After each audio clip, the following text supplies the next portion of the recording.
আমাদের জীবনে যখন কোনো বড় ধরনের সমস্যা এসে পড়ে, তখন কিন্তু আমরা খুব ঘাবড়ে যাই এবং ভাবতে থাকি, এই সমস্যা কেন এলো?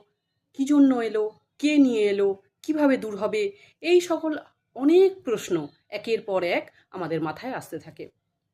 সমাধানের কথাটা তখন ভেবে উঠি না। আসল কিন্তু সমাধান খুঁজে বার করতে হবে।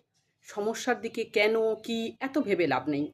ভাবুন তো, যখন কোথাও আগুন লাগে এবং দমকল বাহিনী আসে, তারা কি ভাবে কেন আগুন লেগেছে, কী জন্য আগুন লেগেছে, কোথা থেকে আগুন লেগেছে, এত বড় আগুন আমি নেভাতে পারবো কি না, আমাদের অত জল আছে কি না, এত কিছু ভাবে না কিন্তু। তারা কিন্তু এসেই তারা তাদের কাজটা শুরু করে দেয় এবং বেশিরভাগ সময়ই তারা সফলও হয়।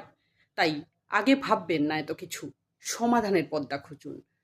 সমস্যা এসেছে, সমাধান করতে হবে, ব্যাস এটুকুই।